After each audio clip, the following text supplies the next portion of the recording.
Assalamualaikum warahmatullahi wabarakatuh. Di sini kami akan menjelaskan ekspektasi konsumen terhadap servis yang beranggotakan Navita Mahara Sokacua, Syazana Nadifa, Rizka Amanda, dan Rahma Yulia. Selanjutnya ada kemungkinan tingkat harapan dari konsumen. Yang pertama, harapan atau keinginan yang ideal.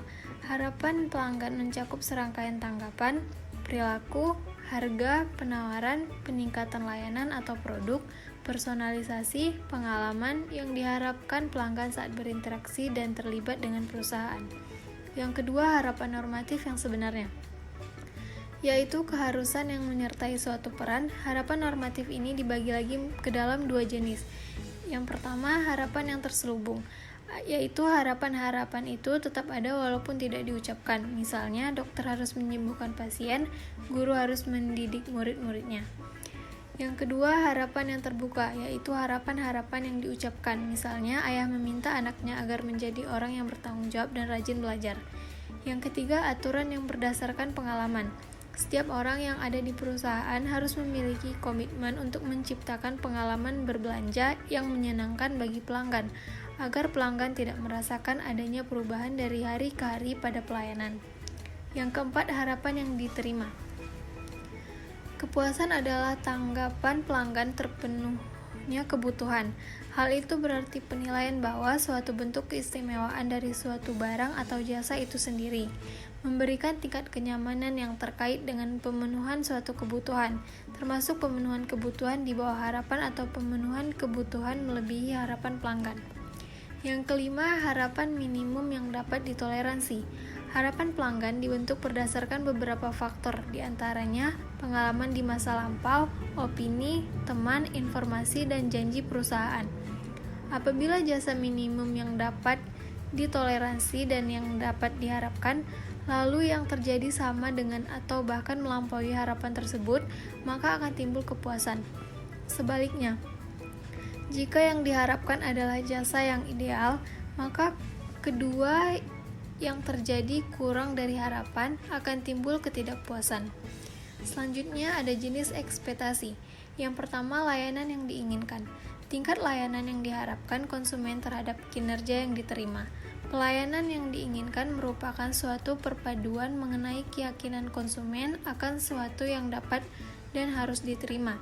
Yang kedua, layanan yang memadai adalah merupakan suatu tingkat yang secara pasti akan diterima oleh konsumen. Selanjutnya ada zona toleransi. Yang pertama, layanan yang diinginkan pada zona toleransi dibatasi oleh layanan yang diinginkan dan layanan yang memadai dibandingkan dengan level single, di mana zona ini dapat memberikan perluasan serta mendapatkan kontrak untuk layanan yang memadai pelanggan tertentu. Pelanggan yang berbeda memiliki zona toleransi yang berbeda. Aspek lain dari variabilitas dalam berbagai layanan yang masuk akal adalah bahwa pelanggan yang berbeda memiliki zona toleransi yang berbeda pula. Yang kedua, layanan yang memadai pada zona toleransi. Jika tingkat layanan yang diberikan turun dan berada pada zona di bawah layanan yang diinginkan, maka secara otomatis tingkat minimum akan berlaku. Dalam kondisi ini, pelanggan akan berpikiran bahwa perusahaan tidak dengan sungguh-sungguh memberikan layanan yang maksimum dan pada akhirnya mereka cenderung merasa tidak puas dengan layanan yang diberikan. Sebaliknya, jika tingkat layanan kinerja berada di atas zona toleransi, bagian atas akhir di mana kinerja melebihi layanan yang diinginkan pelanggan, pelanggan akan merasa senang dan berpikir bahwa apa yang diberikan melebihi ekspektasi yang diinginkan. Berikutnya adalah cara melampaui harapan konsumen. Yang pertama, memberikan layanan yang tidak biasa dan unik daripada standar layanan yang sebenarnya, agar tidak menaikkan standar layanan konsumen di masa yang akan datang. Berikutnya, membangun hubungan emosional dengan konsumen, sengaja menjanjikan layanan yang kurang atau biasa saja untuk meningkatkan kemungkinan melebihi harapan konsumen. Memenuhi harapan pelanggan membantu bisnis dalam mengubah pelanggan yang sudah ada menjadi pelanggan setia. Sesuai statistik, ketika bisnis mencoba versi pelanggan baru. Biayanya 5 kali lebih banyak daripada mengkonversi pelanggan yang sudah ada. Oleh karena itu, menawarkan layanan yang dipersonalisasi untuk memenuhi harapan pelanggan, membantu bisnis dalam mendapatkan pelanggan tetap.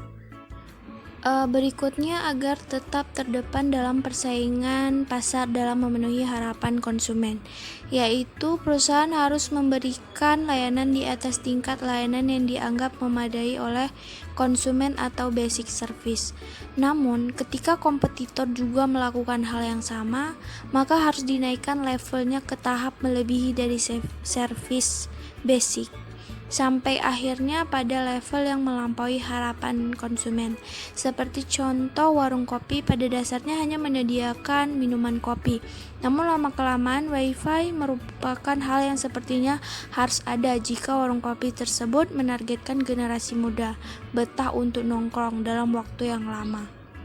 Seiring berjalannya waktu, lama-kelamaan warung kopi menyediakan layanan lebih dari sekedar kopi saja. Selanjutnya, bagaimana jika ekspektasi konsumen tidak realistis? Harapan konsumen yang tidak realistis meliputi yang pertama, permintaan yang tidak beralasan, yaitu permintaan terhadap jasa yang tidak ditawarkan perusahaan atau permintaan konsumen yang memerlukan waktu dan perhatian yang tidak sesuai. Yang kedua, permintaan yang bertentangan dengan kebijakan meliputi permintaan-permintaan yang tidak bisa dipenuhi karena peraturan keselamatan, hukum, atau kebijakan-kebijakan perusahaan lainnya. Yang ketiga, perlakuan terhadap karyawan yang tidak bisa diterima, kesalahan memperlakukan karyawan dengan kata-kata atau pelecehan fisik.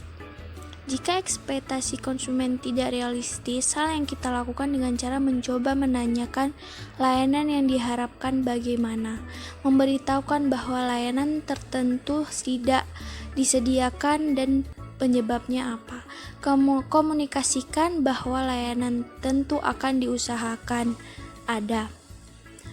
Contohnya seperti pada prinsipnya untuk hotel, kita mengharapkan kamar yang bersih, aman, diperlukan selayaknya tamu, dan memenuhi janji yang diberikan. Ini merupakan harapan yang realistis. Selanjutnya adalah faktor yang mempengaruhi ekspektasi konsumen terhadap layanan. Ini meliputi beberapa faktor. Yang pertama, kebutuhan pribadi, yaitu keadaan atau kondisi penting untuk kesejahteraan fisik atau psikologis konsumen, dan merupakan faktor penting yang membentuk keinginan konsumen dalam layanan. Yang kedua, filosofi layanan pribadi, yaitu sikap umum yang mendasari konsumen tentang arti layanan dan perilaku yang tepat dari penyedia layanan. Yang ketiga, dorongan ekspektasi layanan, yaitu terjadi ketika harapan konsumen didorong oleh orang atau sekelompok orang lain. Yang keempat, alternatif layanan yang dirasakan, yaitu penyediaan lain tempat konsumen dapat memperoleh layanan. Yang kelima, faktor situasional, yaitu terdiri dari faktor individu jangka pendek yang membuat konsumen lebih sadar akan kebutuhan dari sebuah layanan. Yang keenam adalah prediksi layanan, yaitu prediksi yang dibuat oleh konsumen tentang apa yang mungkin terjadi selama transaksi atau pertukaran yang akan datang pada servis. Sekian dari kelompok kami, lebih dan kurang kami mohon maaf. Wassalamualaikum warahmatullahi wabarakatuh.